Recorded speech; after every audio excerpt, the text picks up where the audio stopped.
banker leaves a pile of money on the table, but what the gardener did left him in tears.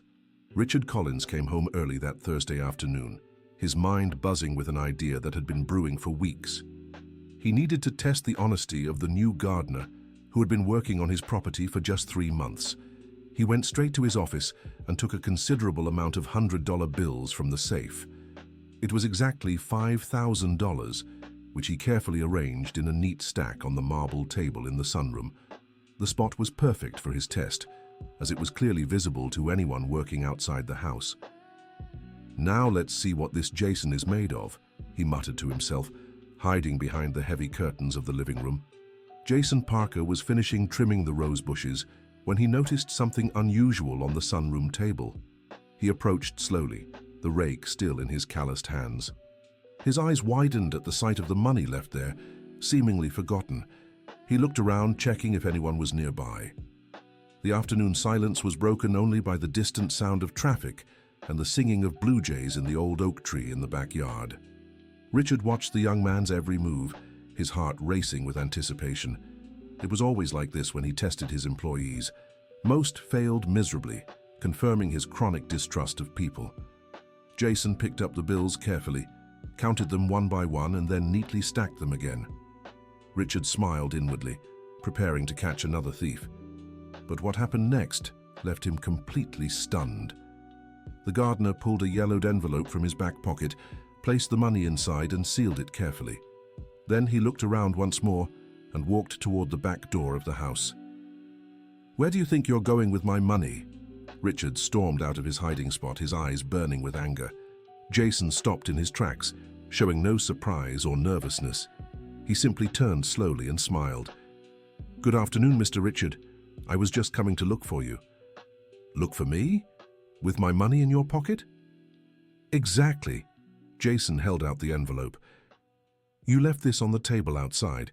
I figured it was important, so I kept it to return it to you directly." Richard was speechless for a few seconds.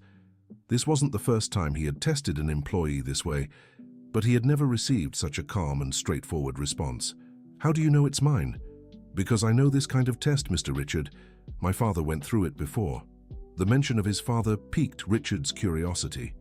There was something in the young man's tone that suggested a deeper story behind those words. Dear listener, if you're enjoying the story, don't forget to like and especially subscribe to the channel. It helps us a lot as we're just starting out. Now back to the story. Your father. Richard took the envelope, still processing what had just happened. Yes. He worked at a big company, very respected here in New York City. One day, his boss left a sum of money forgotten on the table just to test the employee's honesty. Richard felt a chill run down his spine. Something about that story echoed in his memory. What happened to him? Jason lowered his eyes for a moment, as if gathering strength to continue. My father took the money and kept it, just like I did now. But when he went to return it, his boss accused him of theft, said there were hidden cameras filming everything, and that my father had been caught red-handed. The silence that followed was heavy. Richard felt his stomach tighten. What company was that? Collins and Associates, a huge financial consulting firm in the Wall Street area. In that instant, Richard's world came crashing down. Collins and Associates was his company, the empire he had built over 3 decades, and suddenly, the memories began to flood back like violent waves. 22 years ago, a maintenance worker, an honesty test that had gone wrong, or rather, one he had made go wrong. What was his name? Richard asked, his voice choked. William Parker. William Joseph Parker.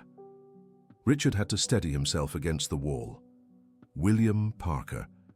The simple, dedicated man who worked as a janitor in the company building, the man he had falsely accused of theft to cover up an accounting error that could have cost him his career.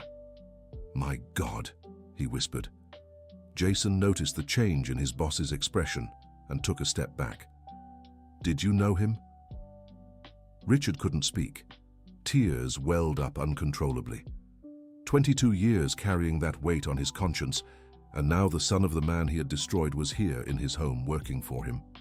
Mr. Richard? Jason stepped closer, concerned. Are you all right? I... I need to tell you something. Richard wiped his eyes with the back of his hand. About your father. At that moment, Margaret, the housekeeper who had worked there for 15 years, appeared at the kitchen door. She had overheard part of the conversation and her face was pale. "Mrs. Catherine is arriving," she announced, but her voice trembled. Catherine Collins walked through the front door at that exact moment, carrying shopping bags. She was an elegant 62-year-old woman, her graying hair neatly styled, with an air of someone who had lived a comfortable life, but not necessarily a happy one. "Richard, why are you home so early?"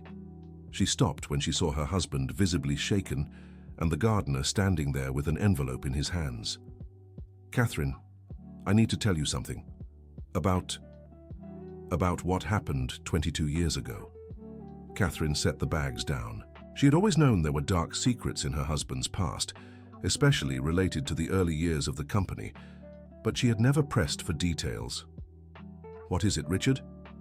"This is Jason Parker, son of William Parker."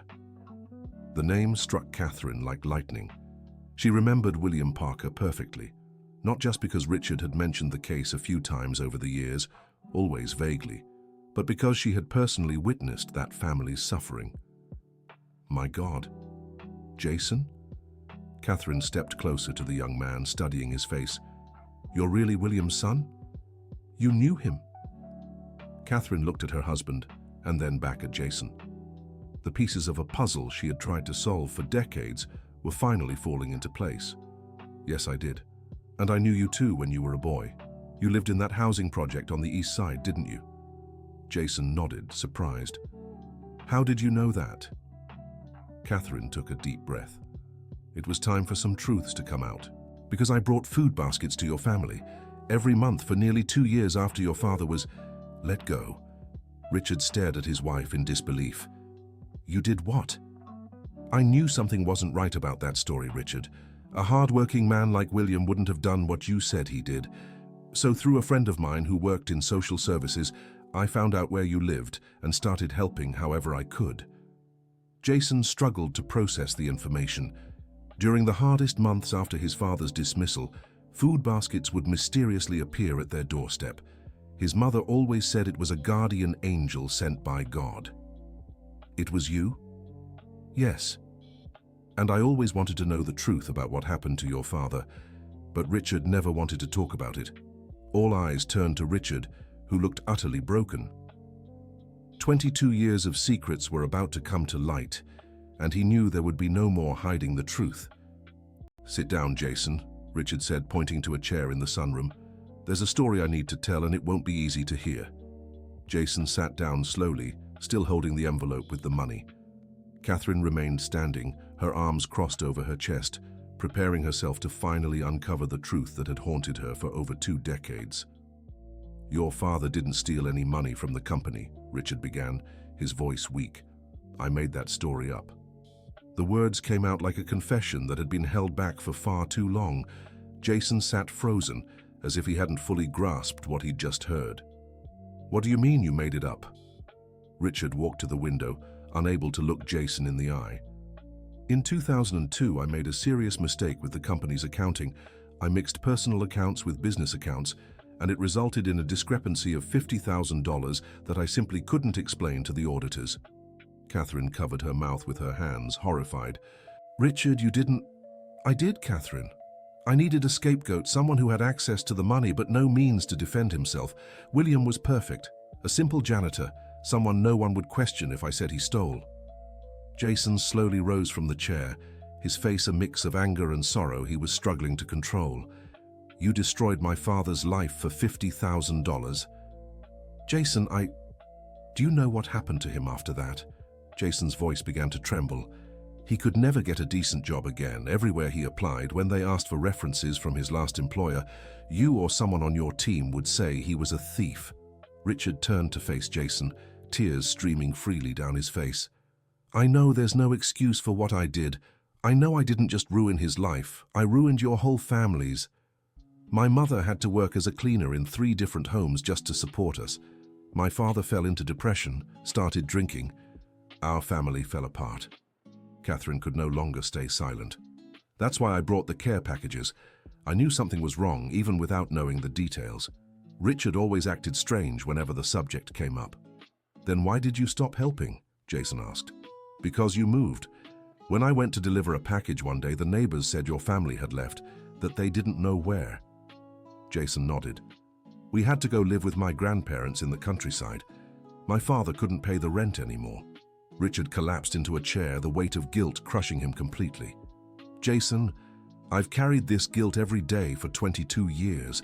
Not a day goes by that I don't think about what I did to your father. But you never tried to find him to apologize, to make it right. Richard shook his head.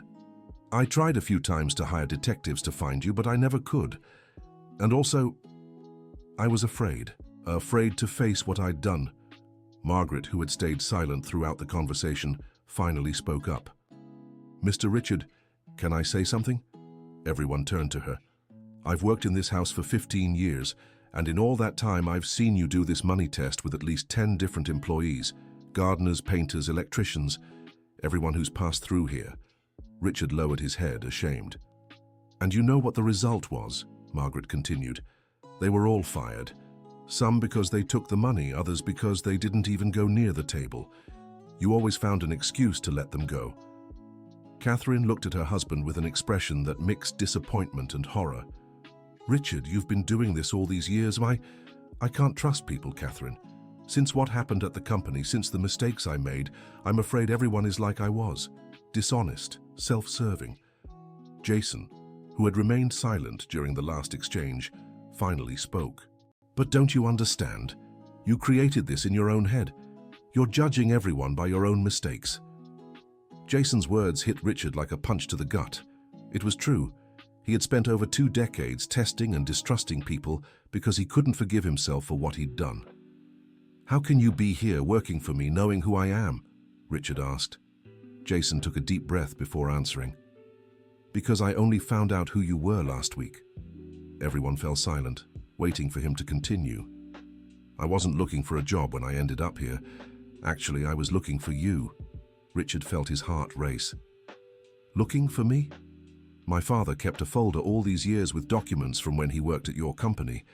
Before he passed, he asked me to try and uncover the truth about what really happened. Catherine stepped closer to Jason. Your father, he's no longer with us? Jason nodded, struggling to keep his composure. He died a year and a half ago. Liver problems from drinking. Richard felt as if he'd been shot in the chest. William Parker was dead and he'd never have the chance to apologize in person. Jason, Let me finish, Jason interrupted. My father gave me that folder and made me promise I'd try to find out what really happened, not for revenge, but because he could never make peace with it. He died still wondering what he'd done wrong. Tears streamed down Richard's face again. I spent the last few months researching you, the company, everything that happened back then, and I found some interesting things. Jason pulled a folded sheet of paper from his shirt pocket. For example, I found out that in the same week my father was fired, there was a $50,000 accounting error at the company, and that error was mysteriously resolved a few days later, with no explanation. Richard could no longer hold Jason's gaze. I also found out you bought a new car that same week, a Cadillac, and that you took a family trip to Europe right after. Catherine looked at her husband with growing horror. She remembered that trip. Richard had said it was a special company bonus for solving a major accounting issue. Richard, Catherine murmured. And you know what else I found? Jason continued. That my father wasn't the first employee you falsely accused.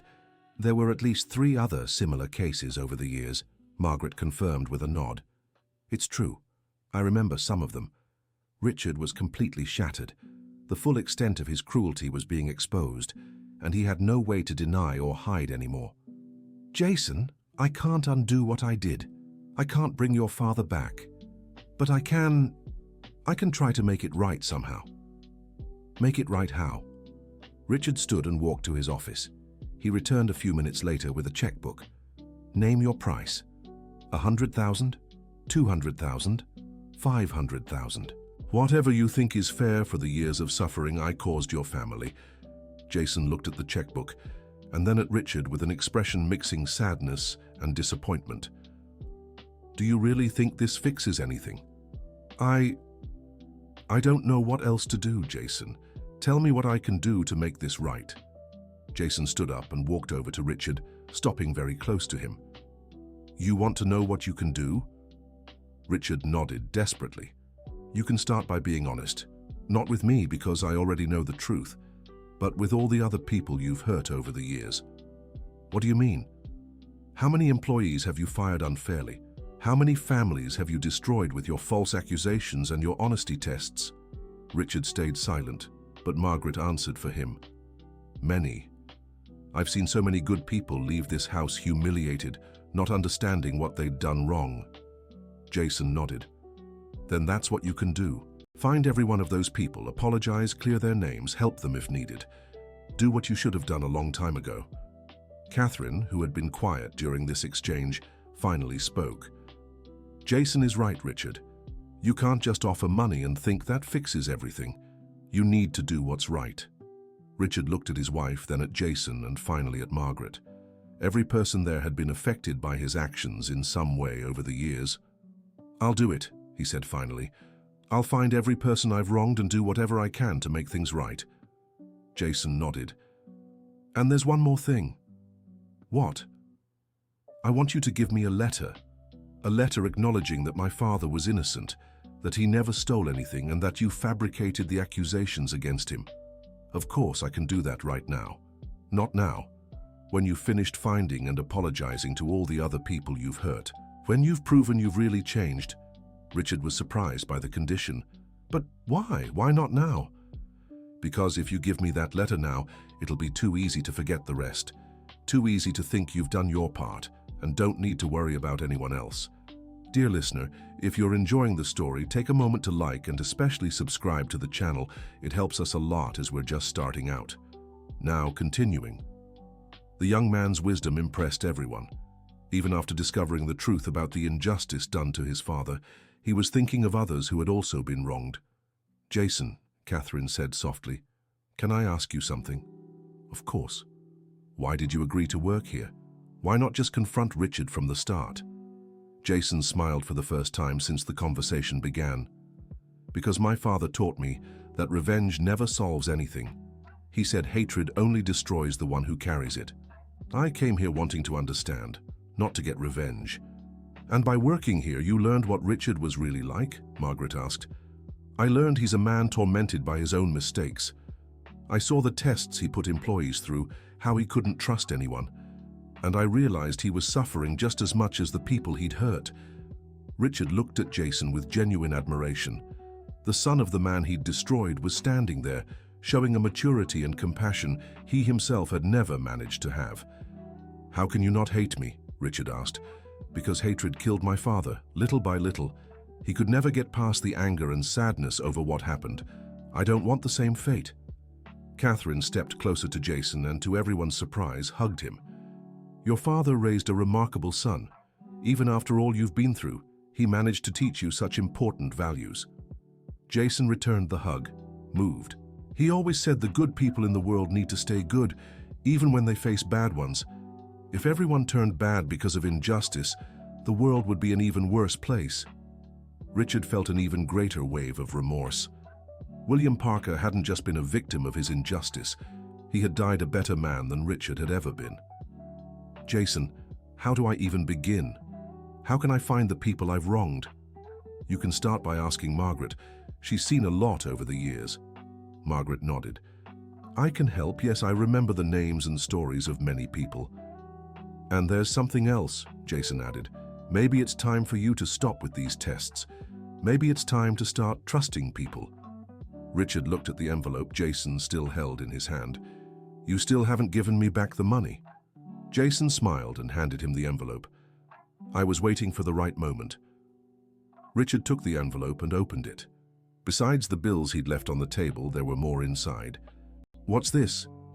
My savings, all the money I've earned working here the last 3 months. Richard was confused. Why did you add your money to mine? Because I have a project, one my father always dreamed of, but never had the means to start. What project? Jason took a deep breath before answering. My father always wanted to create a job training program for people who were unfairly fired, a place where they could learn new skills and regain the confidence to re-enter the workforce. Catherine was visibly moved. What a wonderful idea. He even wrote a full proposal, researched how many people faced situations like his, studied funding options, everything. But he never had enough money to make it happen. Richard held the envelope with both hands, feeling the symbolic weight of that money. And you want to use your savings for this? It's all I have. It's not much. But my father always said every dream starts with a first step, no matter how small. Richard fell silent for several seconds, processing everything he'd just heard. The son of the man he'd destroyed was standing there, offering his savings to help others who'd suffered the same fate. Jason, I want to fund this project. Sir, I want to provide the money needed to bring your father's dream to life. And I want to do more than that. I want you to lead the program. Jason was stunned. I don't understand.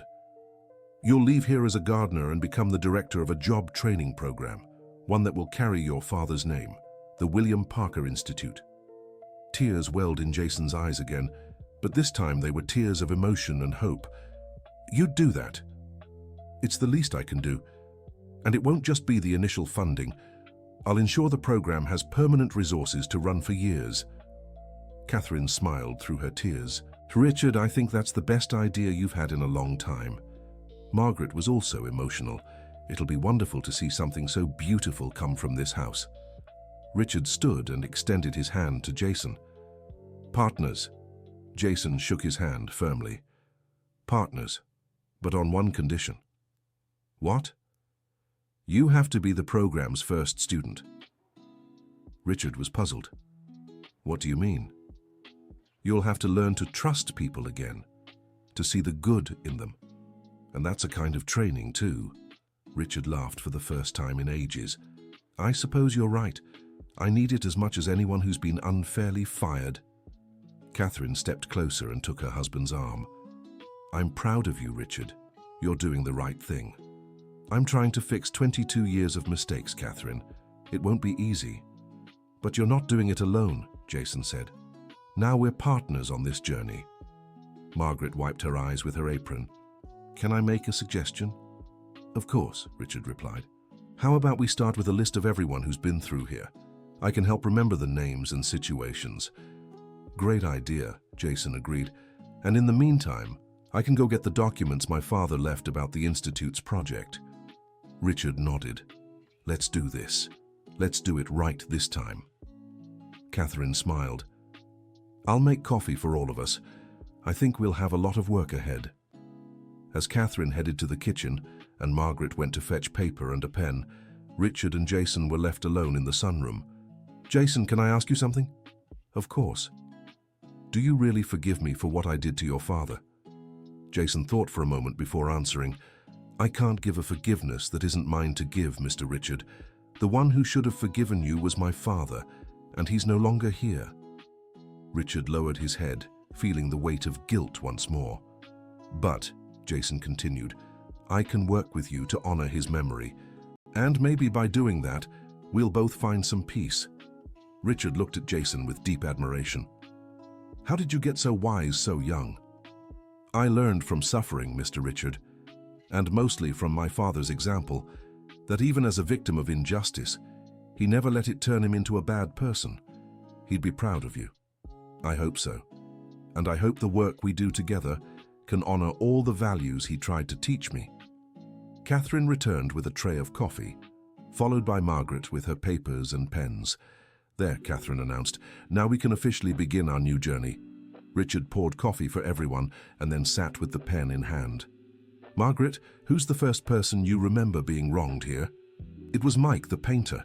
That was about 12 years ago. You said he'd stolen paint, but I saw when you hid the cans yourself.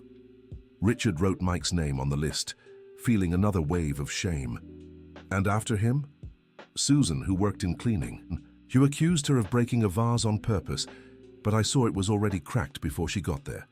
Another name was added to the list. Then there's Carl, the electrician, Margaret continued. Anthony, who took care of the pool, Jennifer, who cooked here on weekends, and several others. The list kept growing, and with each name Richard felt the weight of his past actions. But for the first time in decades, he also felt a real possibility of redemption. "We'll need more paper," Catherine observed. "We'll need more than paper," Jason said. "We'll need time and dedication to find these people and make things right." Richard stopped writing and looked at everyone at the table. "No matter how long it takes or how much it costs, we'll do this right. And while we search for them," Jason added, "we can develop the Institute's project. That way, when we find someone who was wronged and is struggling, we'll already have a program to help." Catherine clapped her hands. "Perfect. It's a full plan for making amends and preventing harm." Margaret smiled. "I think your William would be very happy to know his dream is finally coming true." Jason nodded, moved. "He always said everyone has the power to turn tragedy into an opportunity to do good. I think that's exactly what we're doing." Richard finished writing a few more names and then set the pen down. "Jason, there's something I'd like to do now, if you'll allow it." "What?" "I'd like to visit your father's grave, to say goodbye and ask for his forgiveness, even knowing he can't hear me anymore." Jason was visibly moved. "He's buried in the Greenwich Village Cemetery. I can take you there if you'd like." "I'd like that very much." Catherine stood up. "I'm coming with you." "And so am I," Margaret added. "I've always had a soft spot for your William, even though I never met him in person. Through the stories Jason told at work, I felt like I knew him." Jason smiled. He'd be happy to know so many people care about him. Richard stood up too. "Then let's go. We'll come back afterward to continue our work." As they headed to the car, Jason stopped and turned to Richard. "Mr. Richard, can I give you some advice?" "Of course." "When we're there at the cemetery, talk to my father as if he were alive. Tell him about our plans, about the Institute, about the people we're going to help. He always believed words have power, even when they can't be answered." Richard nodded, knowing this would be one of the hardest moments of his life, but also one of the most important. The Greenwich Village Cemetery was quiet on that Thursday afternoon.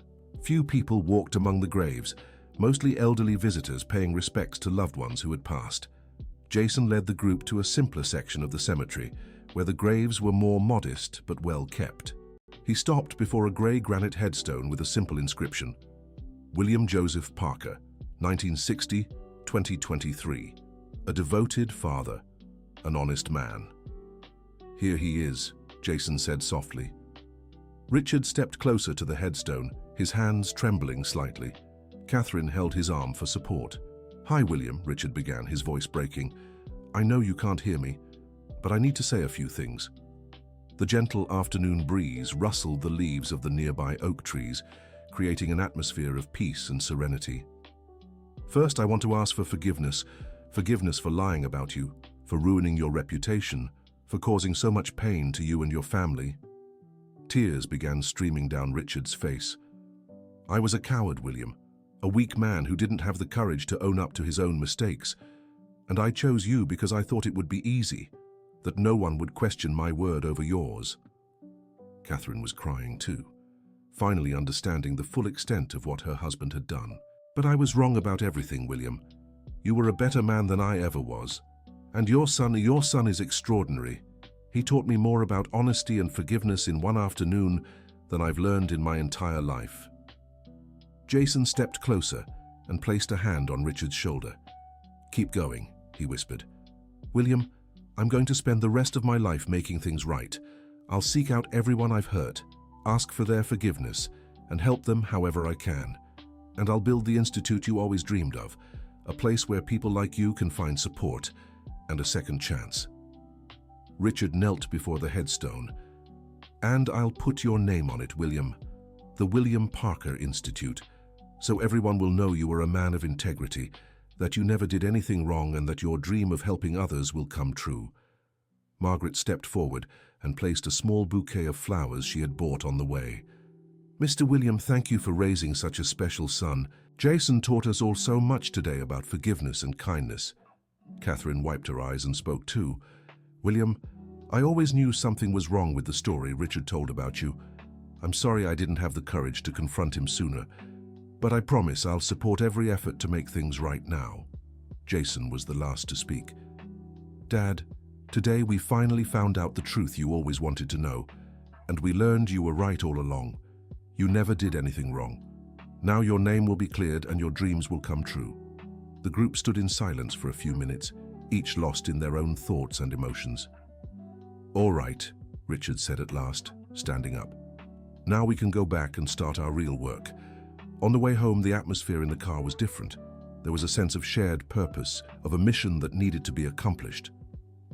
Jason, Catherine said, do you have any idea how many people could benefit from the Institute? My father did some research. Just in the New York City metropolitan area, there are thousands of people who were fired under questionable circumstances and never fully reintegrated into the job market. Richard nodded. Then we'll have a lot of work ahead of us. But it's work worth doing, Margaret added. We're going to truly change lives. When they got back to the house, they found a young man waiting at the door. He was a simple-looking guy, around 25, holding a business card. Can I help you? Richard asked. I came looking for work. I'm an electrician, I have experience, and I saw you might need someone for some repairs around the house.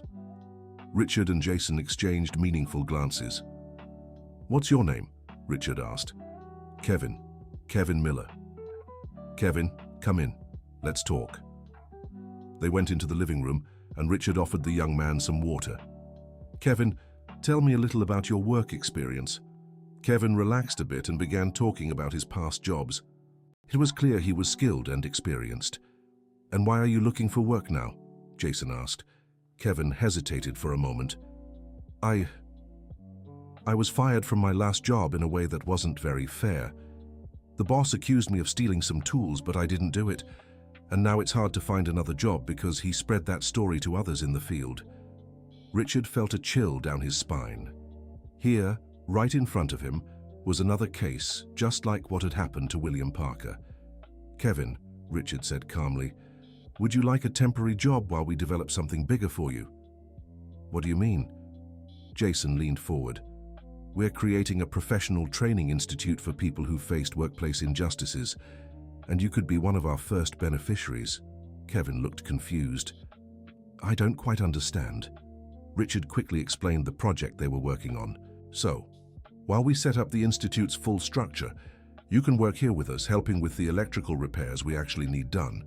And at the same time, you can help us better understand the needs of people who've been through situations like yours. Kevin couldn't believe what he was hearing. You'd do that for me? Not just for you, Catherine said.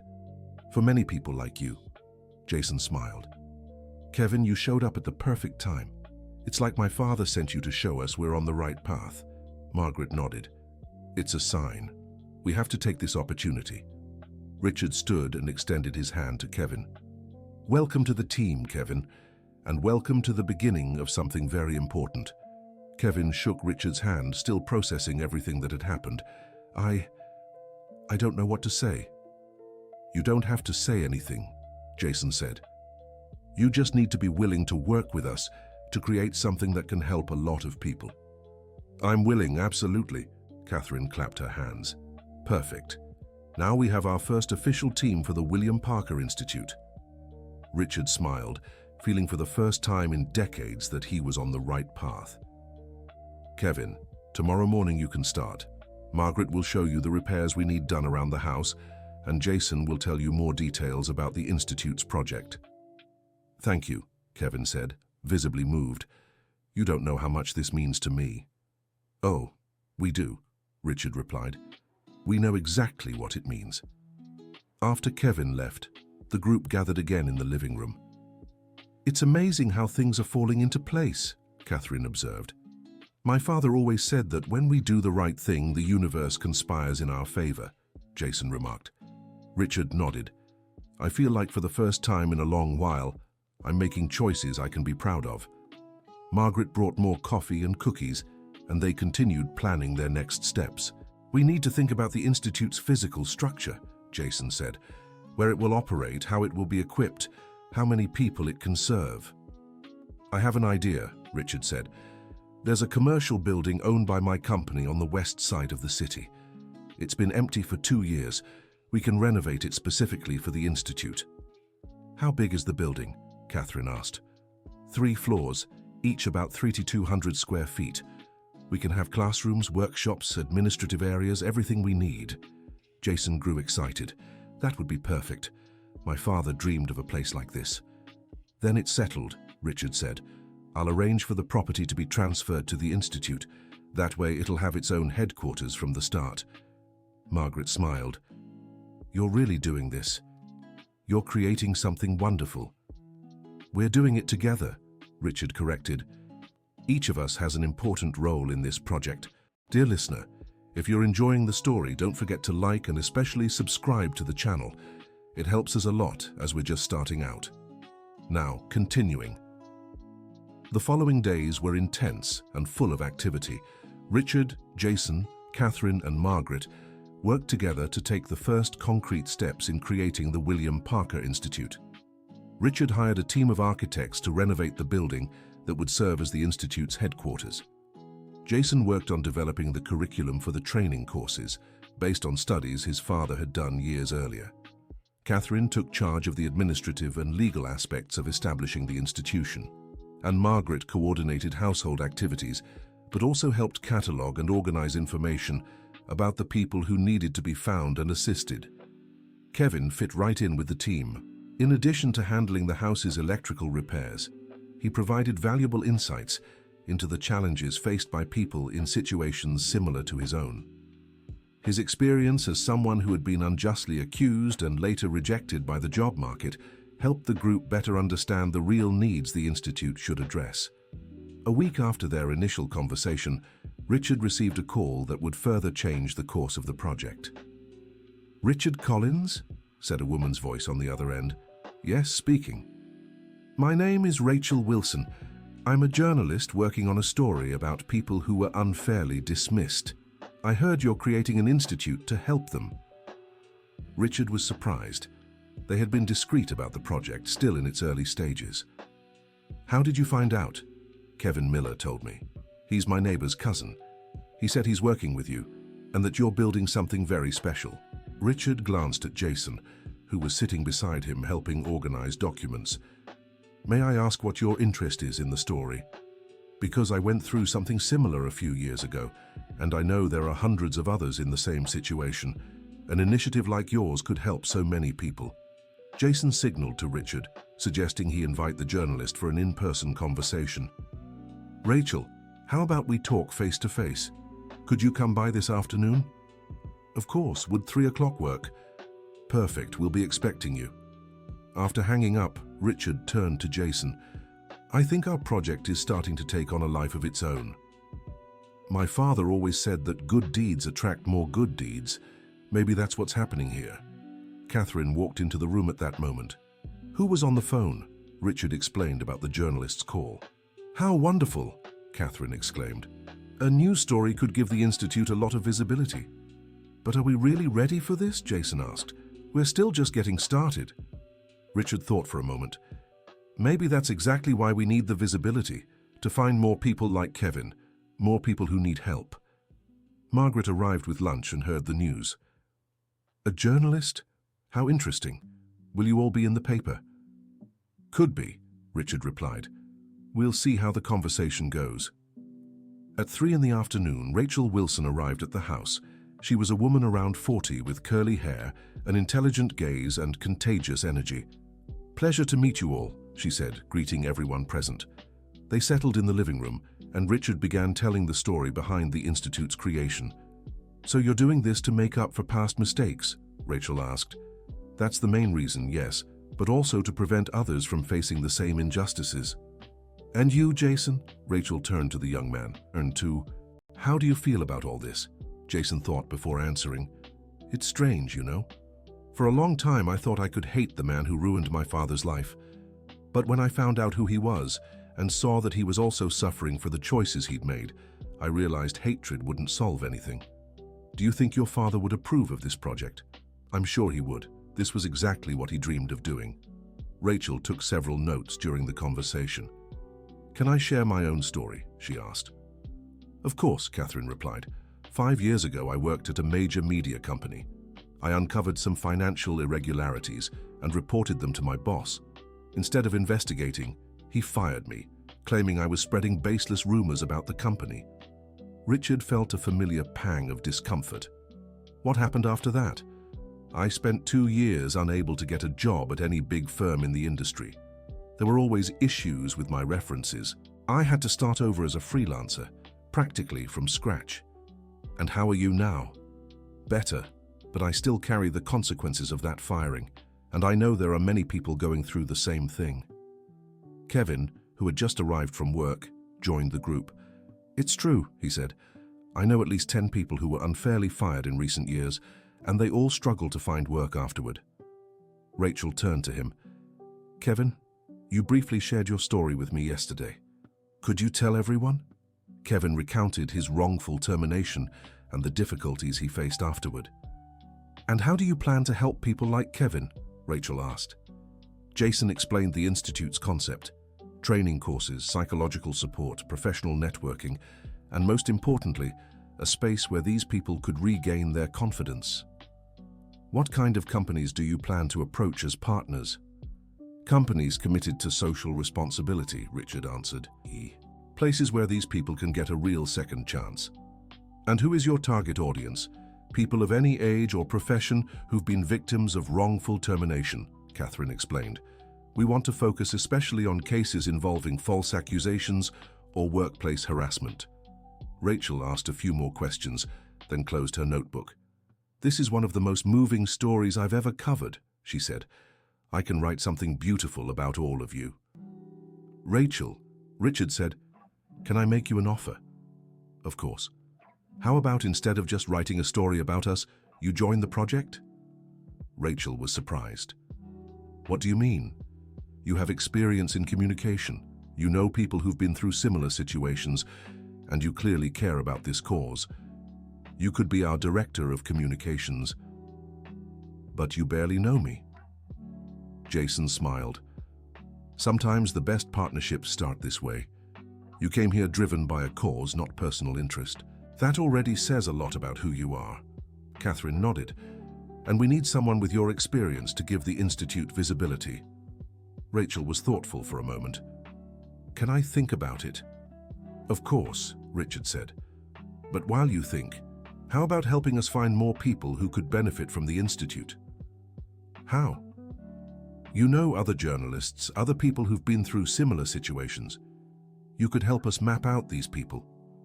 Rachel smiled. That I can do right away. In fact, I have contacts with several people who've faced workplace injustices. Perfect, Jason said.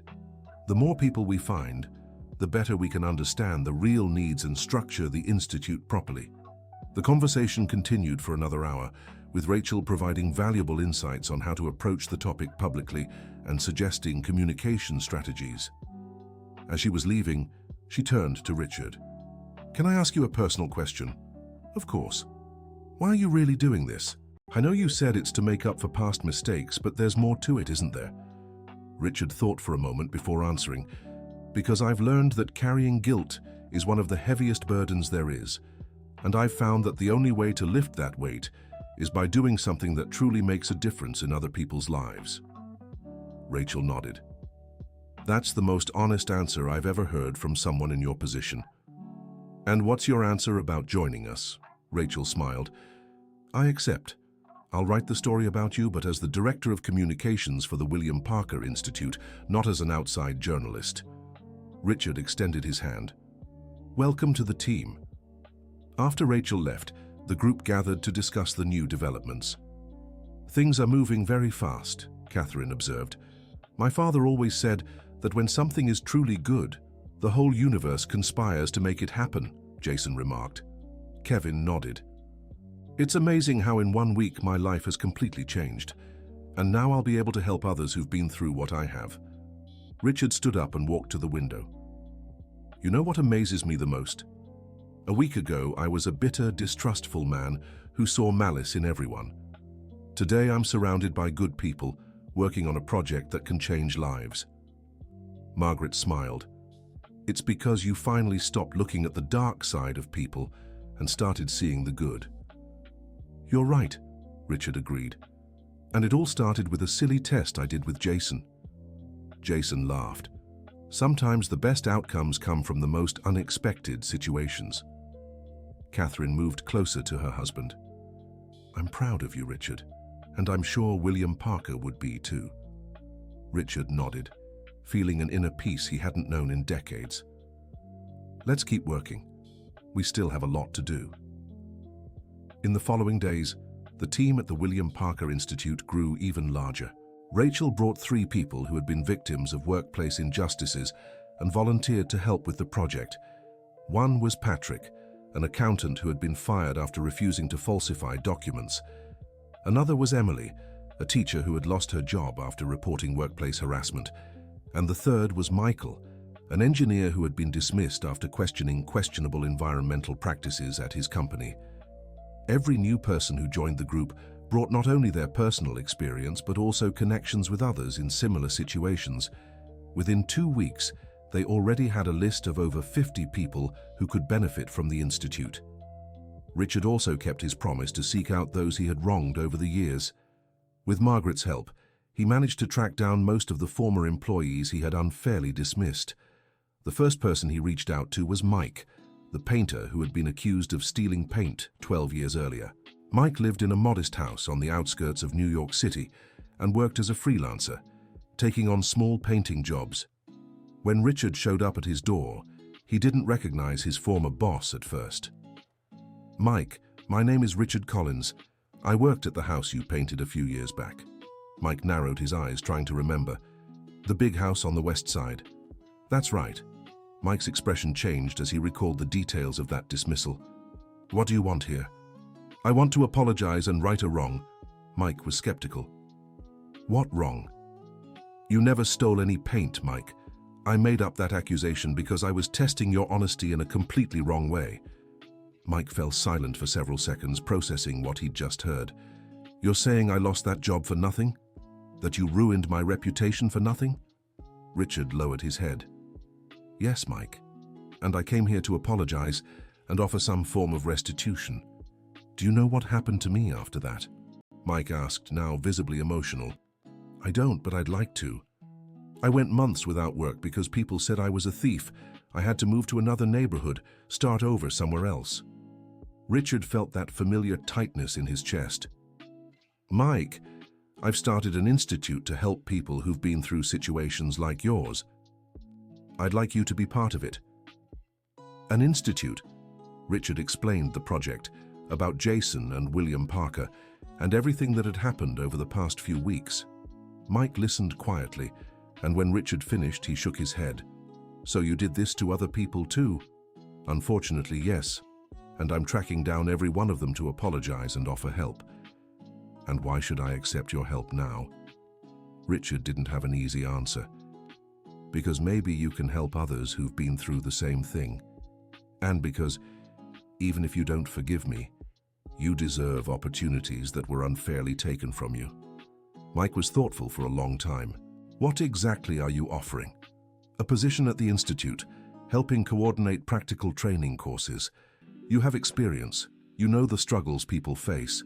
You'd be valuable to the project.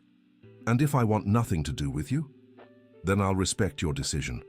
But I'd like you to know there's a group of good people working on this project, people who genuinely care about helping. Mike leaned against his doorway. Can I meet these people before deciding?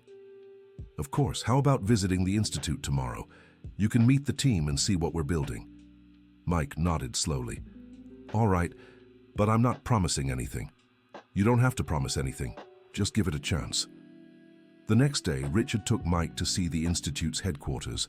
The building renovations were well underway, and it was already possible to visualize the finished space. Jason, Catherine, Margaret, Kevin, Rachel, and the other volunteers welcomed Mike warmly. They shared their own stories, explained their reasons for being there, and showed him the Institute's detailed plans. Mike was visibly impressed by the professionalism and care with which everything was being prepared. You're really doing this, he said. We are, Jason replied. and we'd love for you to be a part of it with us. What exactly would I do here? You'd help develop and coordinate practical workshops, Catherine explained, teaching technical skills to people who need to re-enter the job market. Mike looked around the space being renovated. It would be good to help others avoid what I went through. So, do you accept? Richard asked. Mike extended his hand. I accept, but on one condition. What is it? I want to help you find the others who were wronged. I know some of them, and I understand how to approach people who faced injustice. Richard shook Mike's hand, moved. That would be incredibly valuable help. With Mike on the team, the process of finding and reaching out to the others who had been wronged became much more efficient. Mike understood the language, fears, and expectations of those who had been victims of workplace injustice. Within a month, they managed to locate and speak with nearly everyone on Margaret's list. Not all of them chose to join the Institute, but each received sincere apologies and offers of help when needed. Susan, the former cleaning staff member, became the coordinator of the Institute's psychological support department. Carl, the electrician, joined Kevin in coordinating the technical courses. Anthony, who had taken care of the pool, brought valuable contacts of others in similar situations. Every person who joined the Institute brought not only their professional skills, but also a deep understanding of the needs of those who had been wronged at work. 3 months after that Thursday afternoon that changed everything, the William Parker Institute was officially inaugurated. The ceremony took place in the building itself, which had been transformed into a modern and welcoming space. The first floor housed the administrative offices and psychological support rooms. The second floor held the classrooms and spaces for theoretical courses. The third floor was dedicated to practical workshops and computer labs. Jason gave the opening speech, emotional. This institute exists because a good man had a dream. My father, William Parker, always believed that wronged people deserve a second chance. He didn't live to see this dream come true, but I'm sure he'd be proud to see so many people united to help others. Richard also spoke at the ceremony. I've learned that the mistakes of the past can become seeds of something good in the future. Every person here is proof that pain can be turned into hope, injustice into opportunity. The ceremony was attended by dozens of people who had benefited from the Institute, even if indirectly. Former employees who had received apologies, people preparing to join the training courses, family and friends of everyone involved. Catherine cut the ribbon, officially declaring the Institute open. In the name of William Parker and all those who believe in the possibility of starting over, I declare the William Parker Institute officially open. Applause echoed through the building, but the most emotional moment came when Jason approached a special corner on the first floor. There, a bronze plaque had been installed with William Parker's photo and a phrase he often repeated, "Honesty is the only treasure no one can take from you." "Dad," Jason said softly, touching the plaque. "We did it. Your dream has come true." Richard stepped closer and touched the plaque too. "Thank you, William, for being a man of integrity, for raising an extraordinary son, and for teaching us that it's never too late to do the right thing." In its first 6 months of operation, the William Parker Institute assisted over 200 people. The training courses had waiting lists, and the job placement rate for graduates exceeded 80%. But the Institute wasn't just a training center. It had also become a symbol of hope for people who had lost faith in justice and human kindness. Richard completely transformed his approach to business. The firm Collins & Associates became known not only for its technical excellence, but also for its social responsibility and respectful treatment of employees. Jason became a national reference in professional reintegration programs for victims of workplace injustice. He was frequently invited to give lectures and consultations in other cities. Catherine discovered a passion she never knew she had, working with vulnerable individuals. She took on the role of general coordinator at the Institute and became one of the leading advocates for the rights of those wronged at work. Margaret, who had worked for so many years in the Collins household simply as a maid, discovered she had a natural talent for administration. She became the Institute's administrative director and enrolled in a business degree program at 55. Kevin not only gained technical skills, but also became one of the project's key ambassadors. He oversaw the technical department and helped other young people who had gone through situations similar to his own. Rachel documented the entire history of the Institute, from its early days to its establishment. Her work as communications director helped bring national visibility to the project, inspiring the creation of similar institutes in other cities. Mike discovered he was an excellent educator. His hands-on workshops were the most sought after at the Institute, and he developed innovative methods to teach technical skills to adults in the process of professional reintegration. A year after its opening, Richard received an unexpected call. "Richard Collins?" said the voice on the phone. "Yes." "This is the Department of Labor. We'd like to invite you to a meeting about public policies for victims of workplace injustice." Richard was surprised. "The government is interested in our work." "Very interested. The William Parker Institute has become a national model. We'd like to discuss replicating it in other regions of the country." Richard looked around his office at the Institute, where he could see Jason leading a team meeting, Catherine assisting a family seeking help, and Margaret organizing paperwork for new students. "It would be an honor to take part in this discussion," he replied. The meeting in Washington, D.C. led to the creation of a national program supporting victims of workplace injustice based on the William Parker Institute model. Richard was appointed special consultant for the program, but insisted that Jason serve as national coordinator. "Why don't you want to take this position?" Jason asked. "Because you are the future of this project," Richard answered. "I only helped plant the seed. You're the one who will make the tree grow and bear fruit."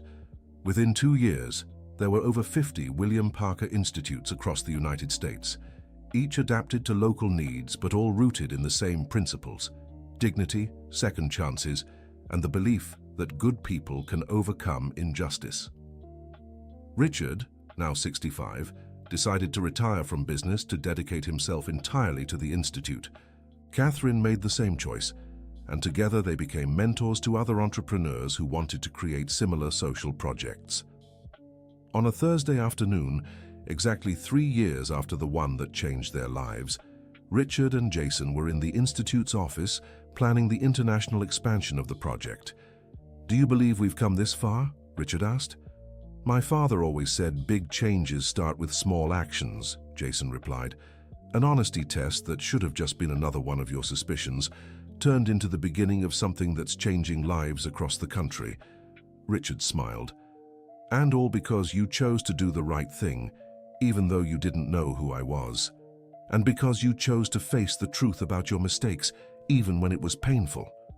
They fell silent for a moment, reflecting on everything that had happened. "Jason, can I ask you something?"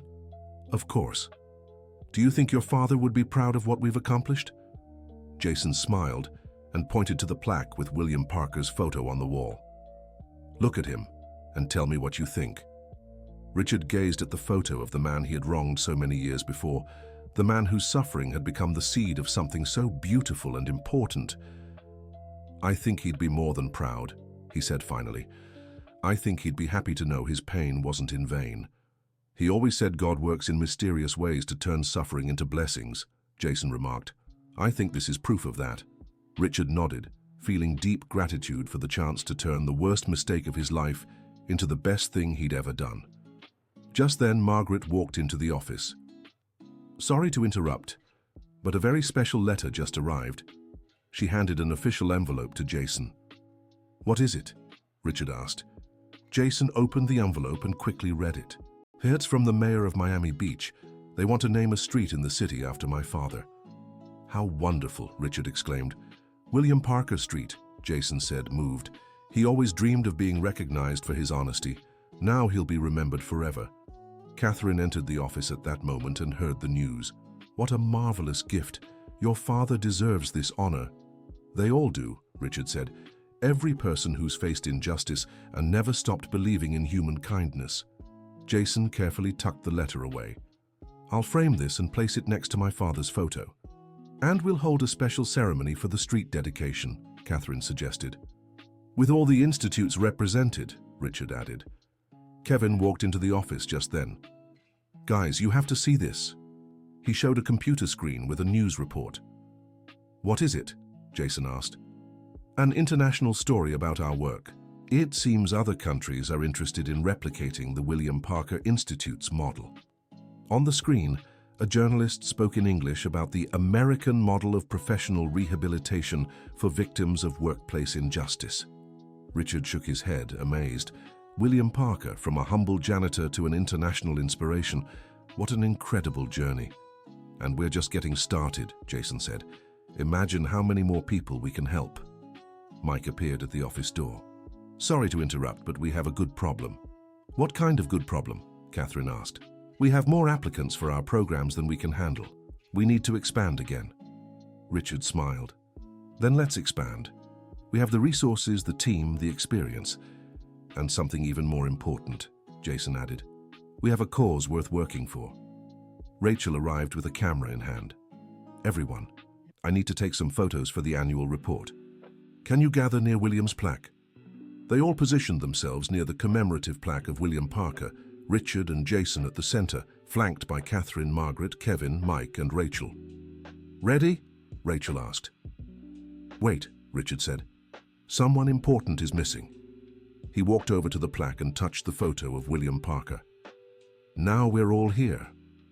Rachel took several photos, capturing not just the images, but the sparkle in each person's eyes.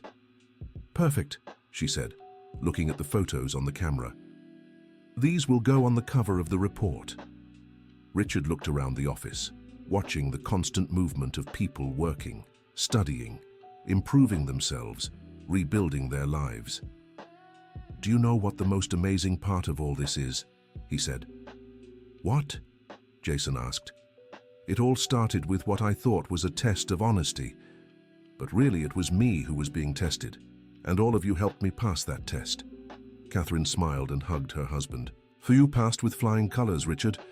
Jason stepped closer and placed a hand on Richard's shoulder. We all passed, and we're still being tested every day. Every person we help, every life we change, is more proof that we chose the right path. Margaret wiped her eyes with a tissue. I never imagined I'd be part of something so beautiful. Kevin nodded. Neither did I. When I came here looking for work, I never thought I'd find a family. Mike agreed. That's right. We found a family united by a common cause. Rachel put away the camera. And a family that's inspiring other families around the world. Richard walked to the window and looked out at the street below. Do you know what I see when I look out there now? What? Catherine asked. I see possibilities. I see people who can be helped, problems that can be solved, injustices that can be corrected. Before, I only saw threats and reasons to distrust. Jason joined him at the window. My father used to say the world doesn't change on its own. It changes when good people decide to do something to make it better. Your father was very wise, Richard said. He was, and I'm sure he's happy to see his wisdom being passed on to so many people. Richard turned to face the whole team gathered in the office. Everyone, I'd like to make a toast. Catherine went to get some soda bottles and cups for everyone. To William Parker, Richard raised his glass. To the honorable man who never stopped believing in justice, even when justice failed him. To William Parker, everyone repeated. And to all of us, Jason added, for learning that the mistakes of the past can become the seeds of the future. To all of us, the group responded in unison. Richard drank his soda and then looked again at the photo of William Parker. William, thank you for raising such an extraordinary son. Thank you for keeping your dignity even in the worst circumstances. And thank you for planting in Jason the seeds of compassion and forgiveness. Jason stepped closer to the plaque again. Dad, we did it. Not only did we create the institute you dreamed of, but we turned it into something even bigger. Now your name is helping people across the United States and maybe even the whole world. Catherine wiped away a tear. It's the most beautiful thing I've ever seen. Margaret nodded. And to think all this started with a silly little honesty test. Kevin laughed. Not so silly. If Jason hadn't passed the test, none of this would have happened. Mike agreed. And if Richard hadn't had the humility to admit his mistakes, none of this would exist either. Rachel picked up the camera again. I need to document this moment too. This is the real ending of the story. Ending? Jason questioned. I'd say it's just the end of the first chapter. Richard smiled. Jason's right. What we've done so far is just the beginning. We have so much more work ahead, and so many more lives to touch, Catherine added. So many more people to help, Kevin said. Much more justice to be done, Mike concluded. Rachel lowered the camera. So it's not an ending. It's a new beginning. Richard looked once more at the photo of William Parker, and then at each person in the office. You know what I learned from all this? I learned that honesty isn't something you test just once. It's something you practice every day. And I learned that forgiveness isn't just a kind gesture. It's the only thing that can truly turn pain into hope. Jason nodded. And I learned that the memory of a good person never dies when it becomes actions that help others. Catherine stepped closer to the plaque and gently touched William Parker's photo. William, thank you so much for being who you were. Without your example of integrity, none of this would have been possible. Everyone fell silent for a moment, united in respect for a man who had faced injustice with dignity and left a legacy of hope. Richard broke the silence. Well, everyone, enough looking back. We have work to do. What work? Margaret asked. We have 50 more institutes to implement in the next 2 years. We have thousands of people to help. We have a world to change, one person at a time. Jason smiled. Then let's get to work. My father wouldn't rest knowing there are still people suffering injustices that could be prevented. Let's get to work, everyone repeated. And so, on that Thursday afternoon, 3 years after the one that changed everything, the team at the William Parker Institute returned to work, each aware they were part of something much bigger than themselves. Richard went back to his desk, but before sitting down, he looked once more at William Parker's plaque. Thank you, William, he murmured, for teaching me it's never too late to do the right thing. And with that certainty in his heart, he opened his computer and began working on plans for the next institute, the next project, the next opportunity to turn pain into hope. Because he had finally understood that this was his true mission in life, to use his resources, his experience, and his past mistakes to ensure others wouldn't suffer the same injustices William Parker had faced. And what better way to honor the memory of a man of integrity than to dedicate the rest of his life to defending integrity? The end of the story. Now tell me what you thought of this story about transformation and second chances. The William Parker Institute truly shows how past mistakes can create purpose in the present. Leave your thoughts in the comments and subscribe to the channel.